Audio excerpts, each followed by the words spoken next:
you very much for having me today and inviting me to this event.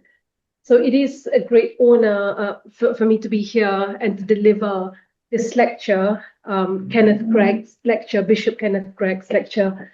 And my own research, I must admit, focuses mainly on religion and politics in the Middle East, particularly in Muslim societies in general. And I should acknowledge at the outset that Muslim-Christian relations as a field of study lies somewhat outside my main area of research. Nevertheless, I'm very grateful for the opportunity this lecture has given me to engage more deeply with the work of Bishop Kenneth Cragg. I started reading his works, and I thought no obligation. I felt that it would be a great opportunity to engage with his work, and I was very, very impressed by his scholarship. And his scholarship remains strikingly relevant to many of the challenges facing the Middle East today. He sought to move Christian engagement with Islam beyond the polemical and apologetic approaches that had dominated the discussion since the Crusades. And instead, he advocated genuine dialogue based on mutual theological respect. So I was very impressed, perhaps, by his perhaps most influential work, The Call of the Minaret, which shows and illustrates the importance for dialogue. And I think will be quite relevant to the discussion that we were going to have today. And rather than seeing the Muslim call to prayer as a challenge to Christianity, he regarded it as an invitation to theological reflection. The declaration, Allahu Akbar, God is greater, and the call, Hayya al-Falah, come to flourishing, expressed concerns that for him resonated deeply with Christian understandings of God's sovereignty and humanity's response, or humanity's purpose. And as he wrote, his aim was to overcome, in his words, to overcome those obstacles which the past has created between them. And that aspiration provides an appropriate starting point for today's lecture, which examines the implications of the Iran war for Christian and Muslim communities across the Middle East.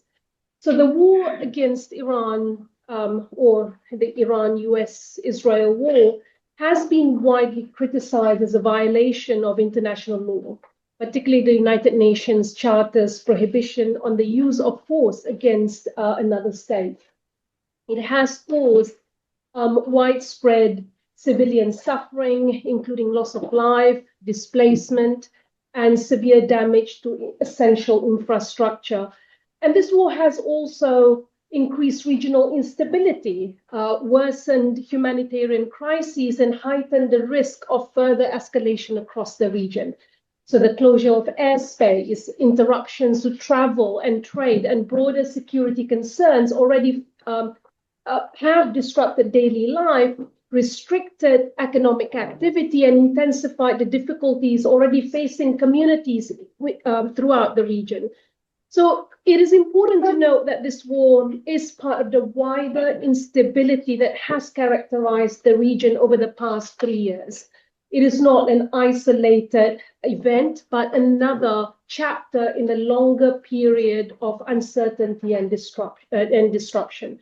And these disruptions, as I've said earlier, have affected ordinary people. The Trump administration has clearly used religious language to help justify the war. So US troops have reportedly told that the war was intended to bring about the biblical end times of Armageddon. More than 200 service members actually submitted formal complaints to the military Religious Freedom Foundation, alleging that commanders use radical Christian rhetoric regarding biblical end times to justify the military campaign against Iran. So it is important to recognize, of course, as we all know, that Christian Zionism does not represent all American Christians, nor does it represent global Christianity as a whole.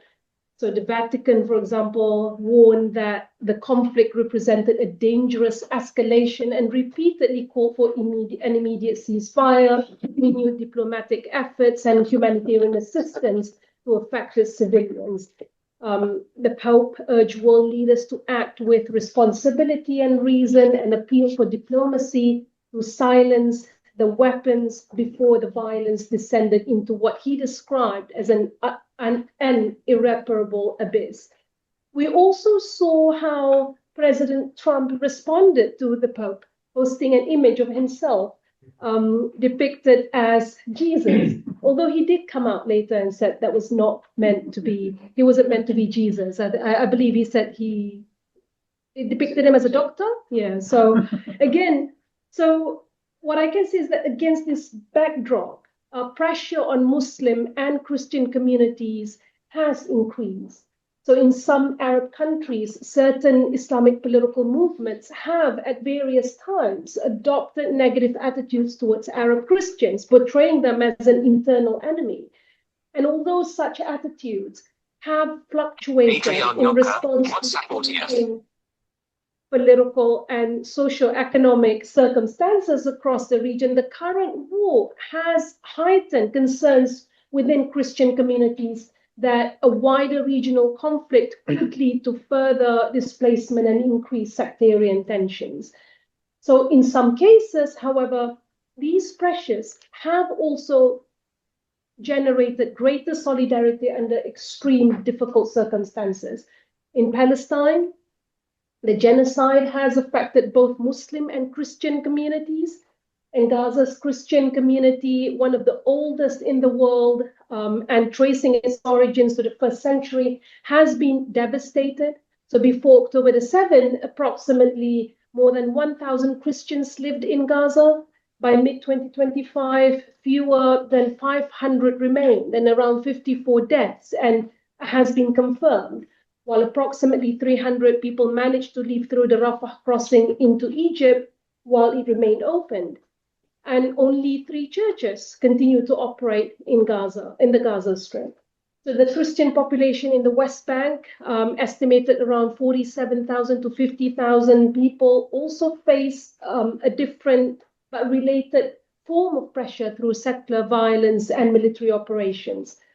In 2025, Kairos Palestine issued its second major manifesto, A Moment of Truth, Faith in a Time of Genocide. So the document explicitly describes the conflict as genocide and presents Palestinian Christian survival through the framework of Palestinian Christian survival through the framework of liberation theology.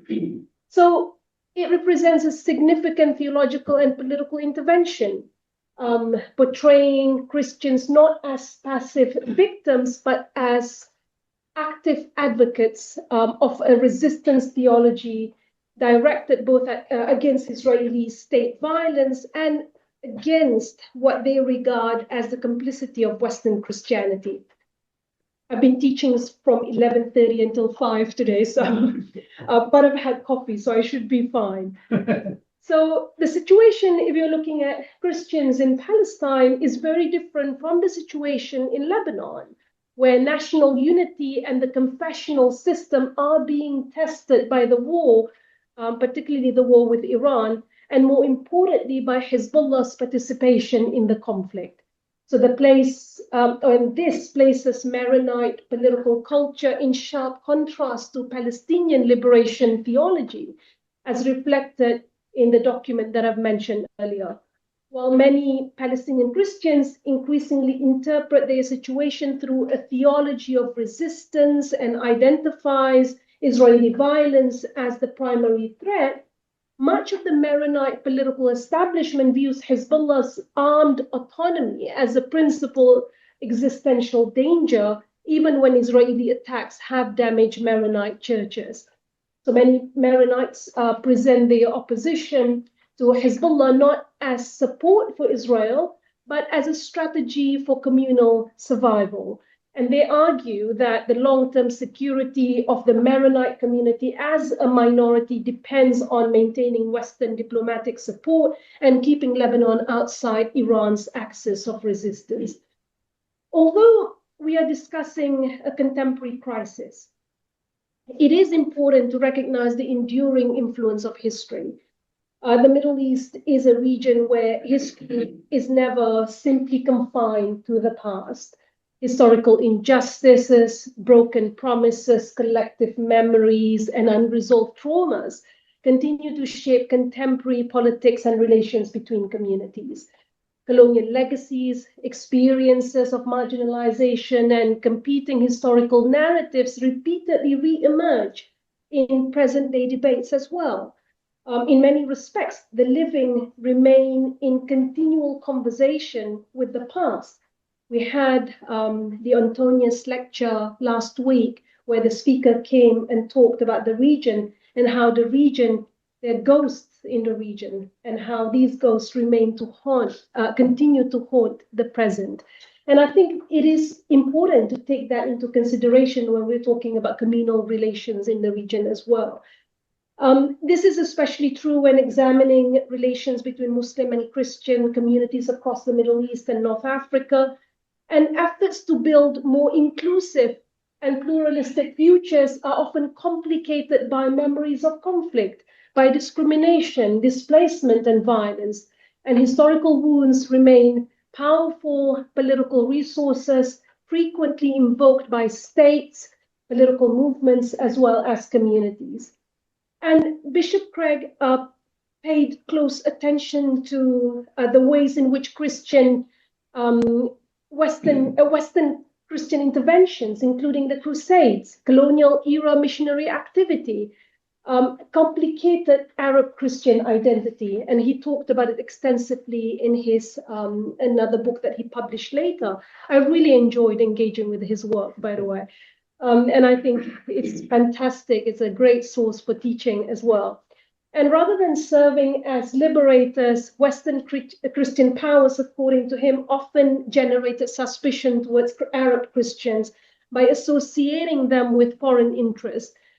This made their position within Muslim majority societies more vulnerable. And to him, the result was a form of structural insecurity, where Arab Christians found themselves trapped in an impossible dilemma. If they welcome Western support, they reinforce suspicion among Muslim neighbors, and their loyalties were divided and risked being viewed as agents of foreign powers. If they rejected Western support and embraced Arab identity or Arab nationalism in the context in which he was writing, they risk losing the limited political protection that Western connections could provide. So he identified this as the central crisis of Arab Christian identity, a recurring problem that has appeared across centuries. And at the same time, crises have often prompted renewal and encouraged new ways of thinking about the past, despite the fact that the past tends to haunt the future. One prominent example that I can probably talk about is it emerged following the rise of ISIS. So when ISIS captured Mosul in 2014 and launched systematic campaigns against Christians, Yazidis, and other minority groups in Syria and Iraq, the immediate humanitarian catastrophe also revived deeper concerns about the place of religious minorities in the region, particularly in Muslim majority societies. So questions that many believe belong to history suddenly returned with renewed urgency. With ISIS seeking to revive and enforce the historical dhimmi status for non-Muslim minorities, Muslim scholars revisited and critically reassessed the concept and its relevance in the modern era. So the dhimmi system provided recognized, for those who are not familiar, the system provided recognized religious minorities with protection and a degree of communal autonomy under Muslim rule. And at the same time, it institutionalized their unequal legal and social status in relation to Muslims. So the response to ISIS also highlighted important resources within Islamic thought for addressing these challenges. So in January 2016, more than 300 Muslim scholars, religious leaders, and government officials from over 120 countries gathered in Marrakesh in Morocco, and under the patronage of the king, the Moroccan king, and the leadership of one of the scholars, Abdullah bin Baya. Of course, there are controversies when it comes to some of these scholars, but the Marrakesh gathering is really quite important. The resulting Marrakesh Declaration was convened directly in response to ISIS persecution of Christians, Yazidis, and other minority communities. And what made the declaration especially significant was its theological and legal foundation. So rather than grounding minority rights primarily in modern Western human rights discourse, it drew upon the Charter of Medina, the constitutional agreement established by the Prophet Muhammad among the diverse religious and tribal communities in Medina. So the declaration argued that the Charter guaranteed freedom of religion, equality before the law, mutual solidarity, and protection of property for all members of society, regardless of faith. And in doing so, it advanced an important legal argument. It suggested that the historical Dhimma system that I've mentioned earlier should be understood as a product of particular historical circumstances rather than a timeless and divinely mandated model of governance. So instead, the Charter of Medina was presented as the more appropriate normative framework for contemporary Muslim societies based on the principle of equal citizenship or muwafana. So the declaration also argued that, so there were three things that I will probably mention here. It is, according to the declaration, it is unconscionable to employ religion for the purpose of aggressing upon the rights of religious minorities in Muslim majority countries. Muslim scholars, the second point that it made, Muslim scholars should develop a jurisprudence of citizenship, fiqh al-muwatana, that includes all religious groups and is rooted in Islamic tradition while responding to contemporary realities. The third point that it highlighted, the UN Charter and the Universal Declaration of Human Rights are compatible with the Charter of Medina and should be embraced by Muslim majority states. The fourth point that it made, cooperation with non-Muslims should move beyond mere tolerance towards the full protection of rights and freedoms for all religious groups in a manner that rejects coercion, prejudice, and arrogance. Whether or not one agrees with all of its conclusions, the Marrakesh Declaration represents an important effort by Muslim scholars to address contemporary challenges through engagement with their own intellectual and religious traditions. So in many respects, the declaration reflects the spirit that animated the bishop's work, a conviction that Christians and Muslims must engage one another with intellectual seriousness, theological openness, and in many ways, a willingness to confront the burdens of history through dialogue rather than isolation. However, it is also important to note that the situation of Christians in the Arab world is fundamentally, or communal relations is fundamentally a political and sociological crisis rather than a theological or theoretical one. And that is something that must be taken into consideration. Its causes are often structural, and therefore its solutions must also be political and sociological rather than relying solely on theological dialogue. The declaration is fantastic. Having a theological argument is also very important, but it cannot resolve communal tensions without addressing sociological and political factors. So the Iran war is likely to have consequences that extend far beyond the battlefield. Its effects will be felt in heightened political polarization across the Middle East. So for both Christian and Muslim communities, the pressures generated by the war, displacement, insecurity, and profound instability can also generate new forms of solidarity, as we've seen in the case of the Palestinians. It can also generate an intellectual renewal. It has also shown that it has the capacity to help reimagine relationship between communities.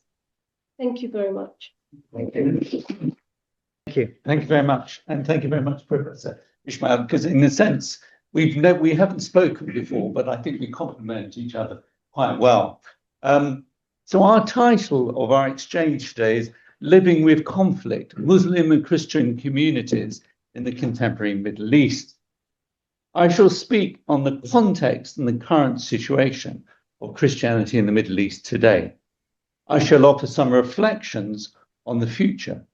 I consider that we are living. I consider this really compelling narrative, one which is urgent and one with real consequences for the Middle East, for the character of world Christianity, and relations between the three main religious traditions in the region: Judaism, Christianity, and Islam. Over the last few decades, the course of history seems to have accelerated unexpectedly in the Middle East. Events follow events with such speed and in such contrasting ways that they almost wipe out what was there before and leave the air of uncertainty hanging over the future. And I think you've just set that out for us. Indeed, these rapid and radical changes that have happened recently in the Middle East region make it impossible to offer firm views of the future.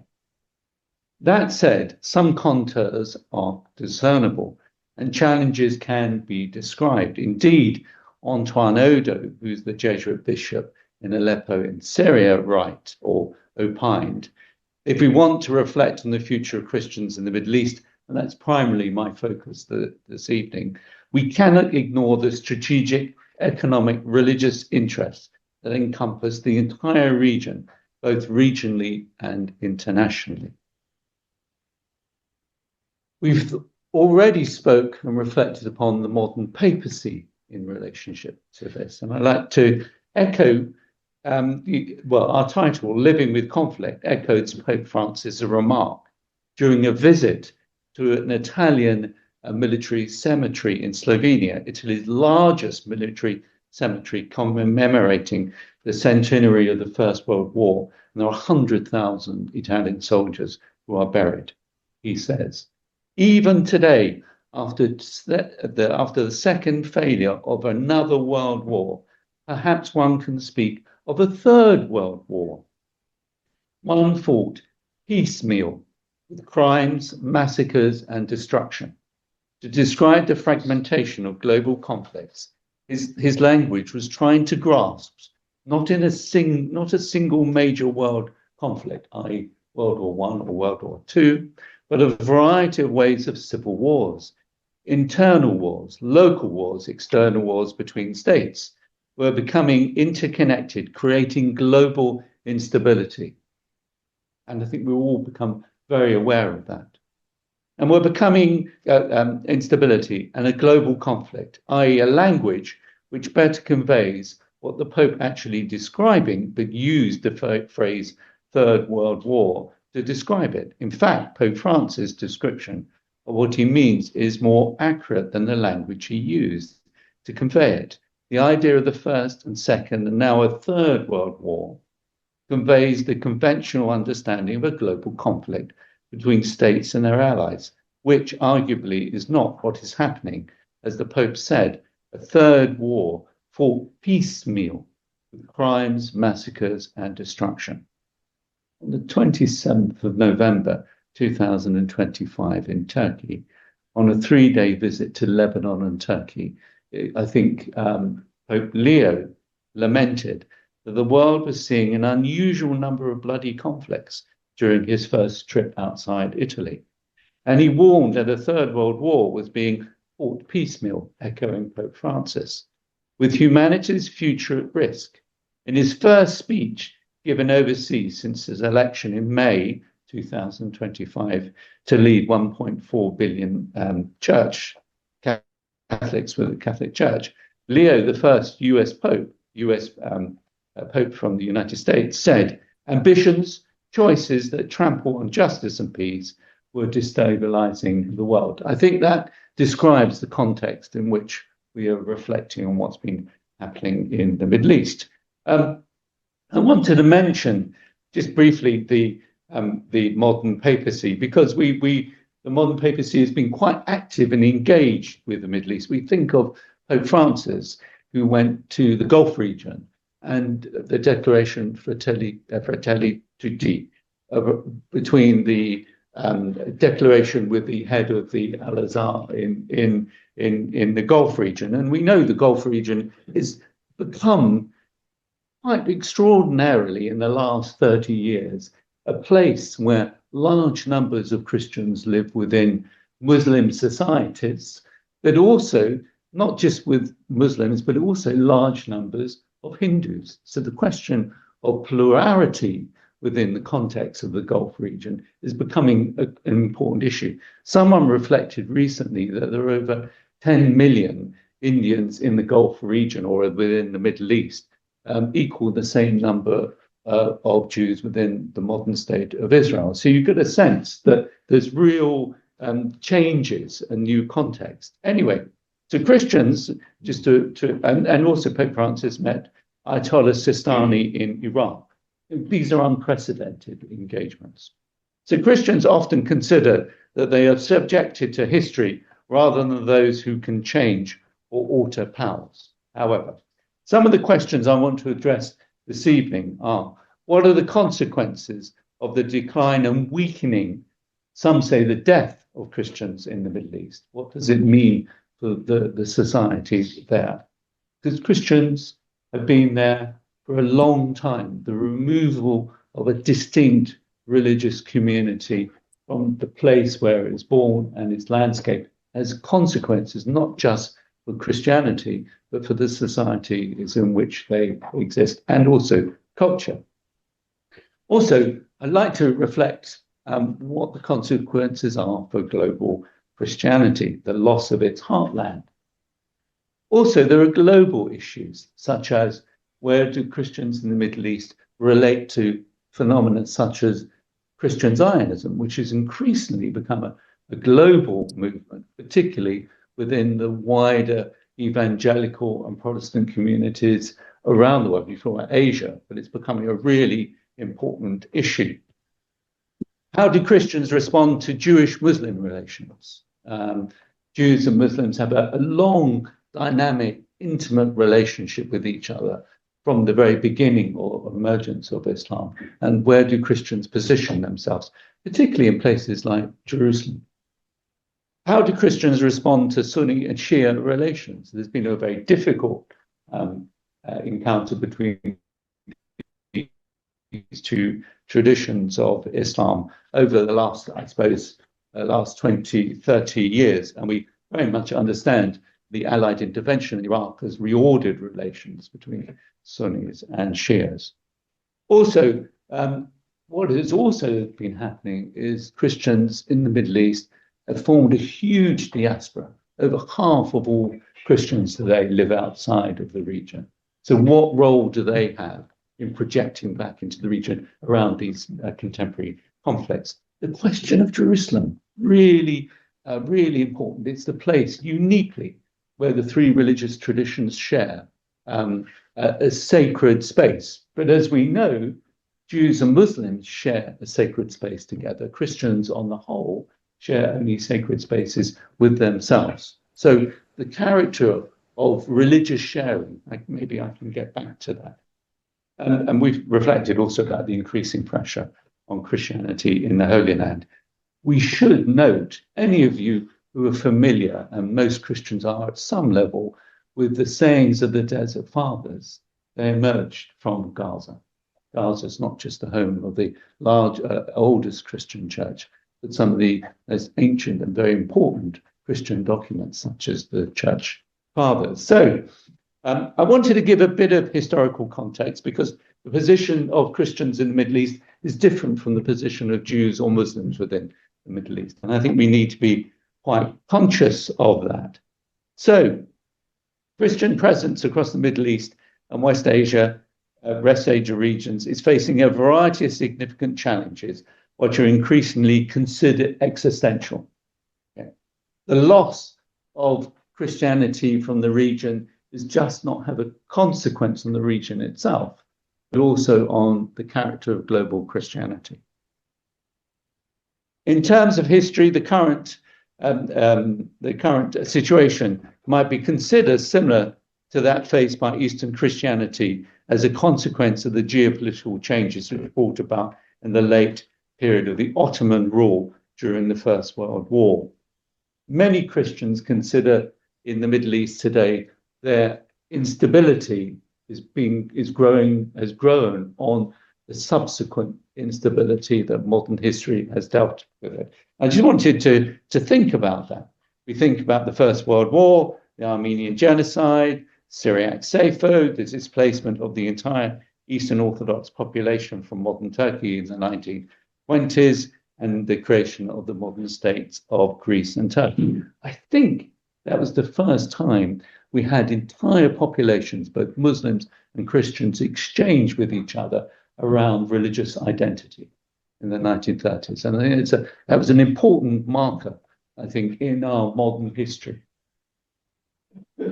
Since the collapse of the Ottoman Empire, the wide geopolitical and ecclesial situation has significantly impacted upon wider Christianity. We think of events such as the Bolshevik Revolution, the destruction of the Russian Orthodox Church, its impact on the relations between Eastern Christians and the Middle East today.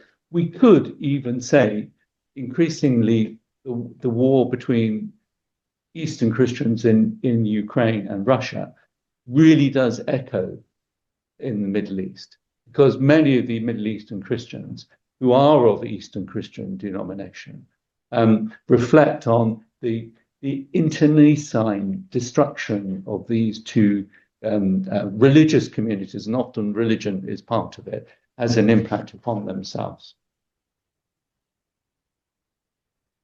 So we think the Second World War was followed by the imposition of communist rule in Eastern Europe states. Cold War impacted upon Eastern Christians in the Middle East.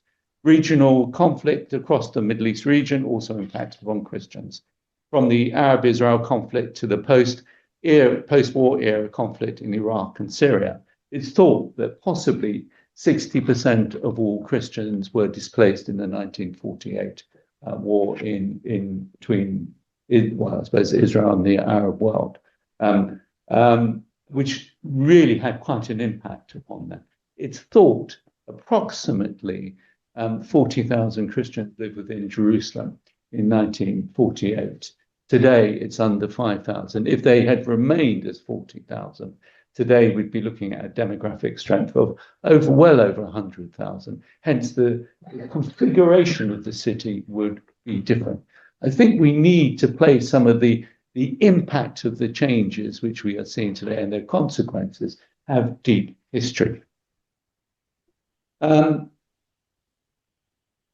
as we know, large numbers of Christians left the region over a long period of time. Those of us who probably won't know much about South America, but it's considered nearly 30 to 40 million people of South American origin or come from the Middle East Christians. It's a huge diaspora, a massive diaspora. So in the post-independent period from the late 1940s to the present time, Christian immigration continued to rise, primarily due to economic insecurity, but also due to political instability, military conflicts. I've mentioned the 1948 Palestine-Israel conflict, the Lebanese Civil War of 1975 to 1990. It's thought that nearly 700,000 Christians were displaced during that period. And one of the largest individual massacres took place in the Shuf areas between Druze and Maronites at that time. And it's taken a long time for reconciliation between those two communities. The US led, the Islamic Revolution in Iran, the numerous wars in the Gulf region, the Iran-Iraq War of 1980 to 1989, we forget nearly 1 million people died during that period. The first Gulf War, up to 1991, the US-led invasion of Iraq, which began in 2003. All of this has had profound implications for Christianity in the Middle East. Just take for Iraq, for example, it's thought that maybe in 1980 there were about 1 million 1.5, some say 2 million Christians within Iraq, one of the most ancient Christian communities. It was founded outside of the Roman domains and hence was very, very, very distinct community. Mesopotamian Christianity, we know since 2003, approximately 80 to 90% have left. And the people who have left, who've remained, tend to be those who are older, those who can't move, those who don't have contacts with people abroad. Often they don't have sufficient education or economic well-being to move. So the Christian community in Iraq has become much poorer. And you see that right across the Middle East region, is that the communities have lost their middle classes, many of them. Those who are educated have gone. Those who run schools, who run theatres, newspapers, heavily involved in academia, many of them have left. So the diaspora has become a very important part of Middle Eastern Christianity. So what I wanted to do is really situate some of the issues that Christians face within the Middle East. We think of Syria as well. And Syria, it's thought that approximately, again, 80% of all Christians have left since the uprisings in 2011. These are permanent displacements. They will never go back to the region, and the region itself is changed. Okay, that's why I think there's a particular history here. Also, unlike Kenneth Cragg, nearly all the Christians in the Middle East are Eastern Christian, well over 99%. And they are so distinct. We have the Oriental Orthodox churches, Coptic, Armenian, Syriac. We have the Eastern Orthodox patriarchs of Antioch, of Alexandria, Jerusalem, and possibly you can include Constantinople. We have the Eastern Catholic churches, the Maronites, which we mentioned, the Chaldeans, the Melkites, the Latins. These are distinct Christian communities with distinct ecclesial histories, which are embedded in the landscape, but also within Christian history itself. But also, we think of some of the richness of thought which has come from the region. I think you mentioned the Declaration of Marrakesh, which is interesting, and the fact that the Declaration of Human Rights, we think one of the drafters of the Declaration of Human Rights was Charles Malik, who was a Christian from Lebanon. A very important thinker and he was one of the important drafters. And he suggested that there should be an item within the declaration that you could change your religion. He introduced that idea as an important theme within it, and it was embedded in it. And there's a great deal of discussion about the reception of the declaration. However, what's absolutely fascinating is Charles Malik was head of the UN Assembly in 1948, 49, 1950. And he suggested at the time the first implementation of the declaration would be around the question of the internationalization of Jerusalem. And it's an extraordinary idea. And again, Malik is a rather important person, but also the history of question of Jerusalem is also important. Now, I'm going to really dash on because we've got plenty of time to talk. And so some of the themes I wanted to address, because we've got a sense of what's been happening within the region. We know that there's been a great deal of conflict between different communities within Syria, which has had consequences for Christians there. We've had a lot of church bombings, etc. You set out the dynamics between the Maronites and Shia and Lebanese political communities. We're aware of that. The constant pressure on Christians, just not Christians within the West Bank, but that's the one I'm referring to, or in Gaza, continues. Jordan remains, in many ways, a sort of a little oasis for Christians. They've gone down from 10 to about 5%. But Jordan really does consider its Christian presence of great importance. One, because the monarchy itself claims a very special role in relationship to Jerusalem. Okay, we should think that there's very few countries in the world would actually support Christian presence within the region or feel that it's their place to represent them. Okay, and I think that's something that is deeply missed. So we know that there is no crisis for Jews or Muslims in Jerusalem or the holy places, but there's certainly one for Christians. The diminishing of Christian presence in Jerusalem is really quite serious. So I wish to highlight some of the challenges facing Christianity in the Middle East. Pointers to the future, if you wish. The displacement, we might wish otherwise, but is permanent. Okay. Christians who've left Iraq or Syria or Palestine will not return. So the societies have changed, relations between different religious communities. If you remove, particularly, say, a Christian community in Iraq, which was transnational, it was from Basra to the north to Baghdad. It's thought in 2003 there were about 300,000 Christians in Baghdad, one of the largest Christian urban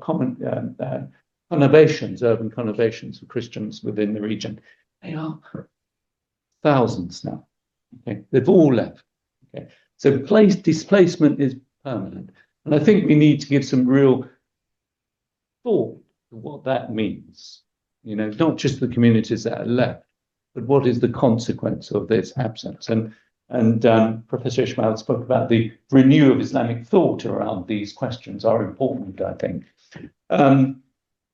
Whilst migration is a global event, we've seen Christians move across the world. And I suppose the question is, how do Christians in the global context, particularly Middle Eastern Christian communities, reflect on the societies they lived, but also have real consequences of how you narrate Christian-Muslim relations, because they take narratives with them into the West, because it's often the West, which play out within the context of the West itself. So the permanent settlement has a real consequence. How do we, I suppose the question must be, how do we increase the vitality of Christian presence in the Middle East? And I think that is a real challenge itself, because the human loss has been huge. Global Christianity, in a way, struggles to receive the real plurality of Middle Eastern Christianity, its original plurality. We think of Western Christianity between, I suppose, the divisions of the Western Church, between the Latin Catholic Church and the various Protestant communities. Eastern Christianity from the Middle East struggles to find a hearing within that context, but it should do. How do Christians in the region position themselves within divisions within the Muslim community? And we think about Lebanon, and Lebanon has many politics associated with that relationship. But how do Christians think about how they engage with both Shia and Sunni Islam? But also, how do many of the minorities within the Muslim community, we think of the Alawites or the Druze or the Ismailis within the context of Syria, which often understand or understood the importance of Christianity being present within their society because it sustains a plural idea. And often you find many mixed Alawite Christian villages within the context of Syria. So how do Christians understand the regional increasing difficult relations between Jews and Muslims? I think is another question. Christians, global Christianity, often has a view and an understanding around its relationship with Christianity. Sometimes it's positive theologically, sometimes more politically around Christian Zionism, etc., and some of those ideas. Very interesting about Jerusalem. You see, I think Jerusalem is really important here for the future of how different religious communities cohabit with each other.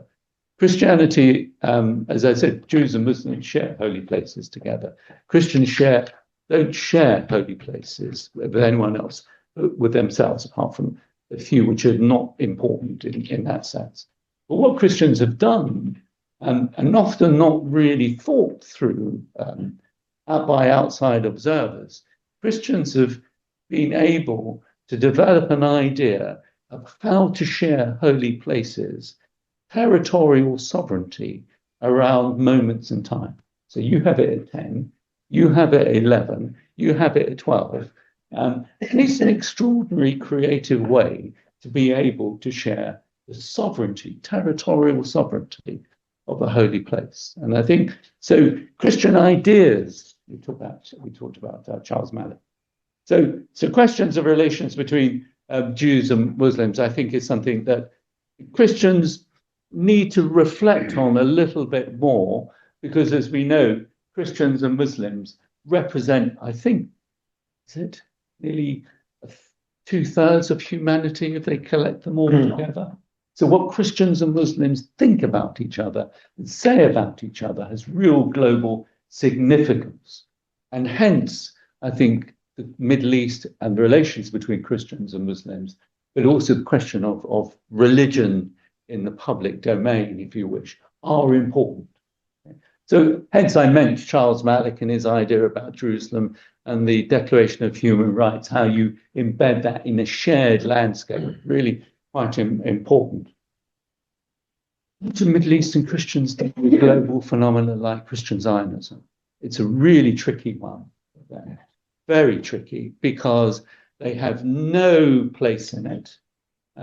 It is framed outside, and often those who think about or speak about Christian Zionism have very little understanding of the importance of Middle Eastern Christianity, or the Christians in the Middle East, for the character of Christianity, the origins of Christianity, and all that it brings. Its early theological ideas, its Christological ideas. You know, I said the sayings of the Desert Fathers. I don't know how many of you have read of them, but to think that they came from Gaza is quite an extraordinary thought. So that's one of the other issues. So I'd like to just finish now so that we can have more questions. But what I wanted to do is really situate, Christianity in its distinct history, which has really been impactful upon them. The loss of Christians in the Middle East, from my perspective, has real consequences to the societies they leave behind.